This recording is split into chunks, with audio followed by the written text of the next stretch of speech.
Welcome to ജാൽ kitchen. ഇന്ന് വളരെ ടേസ്റ്റിയും വ്യത്യസ്തവുമായിട്ടുള്ള ഒരു ഷാർജ ഷേക്കിൻ്റെ റെസിപ്പിയാണ്. ഇതിൽ ഉപയോഗിച്ചിരിക്കുന്ന ഫ്രൂട്ട് എന്ന് പറയുന്നത് നാട്ടിൻപുറങ്ങളിലൊക്കെ അവൈലബിൾ ആയിട്ടുള്ള ചക്കരപ്പഴം അഥവാ ശർക്കരപ്പഴം, കിളിപ്പഴം എന്നൊക്കെ അറിയപ്പെടുന്ന ഒരു ഫ്രൂട്ടാണ്. ഇത് നല്ല മധുരമുള്ള ഒരു ഫ്രൂട്ടാണ് കേട്ടോ. വളരെയധികം പോഷകമൂല്യമുള്ള ഒരു ഫ്രൂട്ടാണ്.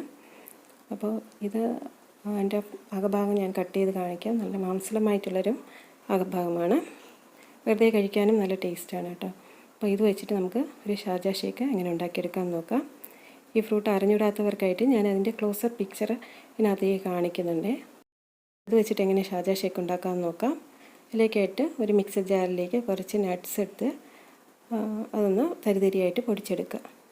സാധാരണ കടലയായാലും മതിയാവും. ഞാനിവിടെ എടുത്തത് ബദാമും കഷ്യൂനട്ടുമാണ് കുറച്ച്.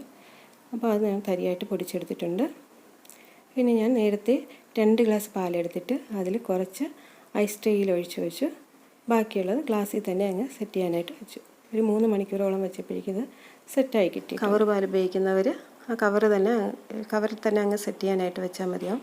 അപ്പോൾ നമ്മൾ ഷാർജ ഷേക്ക് ഉണ്ടാക്കുമ്പോൾ എപ്പോഴും ഇതുപോലെ പാൽ കട്ടിയാക്കിയിട്ട് വേണം ഉണ്ടാക്കാനായിട്ട്. എങ്കിലേ അതിന് നല്ല ഷാർജ ഷേക്കിന് നല്ല കട്ടിയായിട്ട് കിട്ടത്തുള്ളൂ.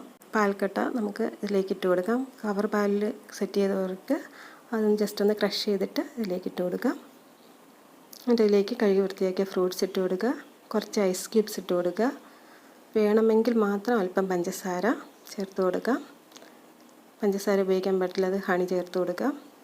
ഇതിലേക്ക് അല്പം വാനില എസൻസ് കൂടെ ചേർക്കുന്നുണ്ട്, ജസ്റ്റ് ഒരു ഫ്ലേവറിന് വേണ്ടിയിട്ട്. ഇത് ബാക്കിയുള്ള പാലാണ്, അതും കൂടെ ഇതിലേക്ക് ചേർത്ത് കൊടുക്കുക. എന്നിട്ട് അടച്ചു വെച്ച് നമുക്കൊന്ന് ബ്ലെൻഡ് ചെയ്തെടുക്കുക.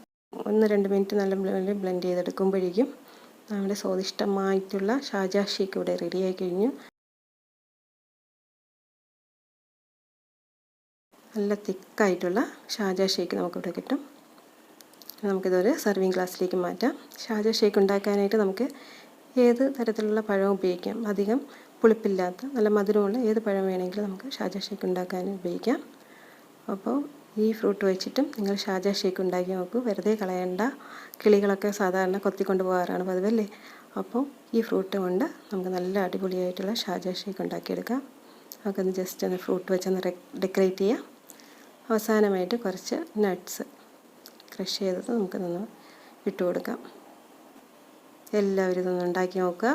വീഡിയോ ഇഷ്ടപ്പെട്ടാൽ ലൈക്ക് ചെയ്യുക, ഷെയർ ചെയ്യുക, സബ്സ്ക്രൈബ് ചെയ്യുക. Thank you.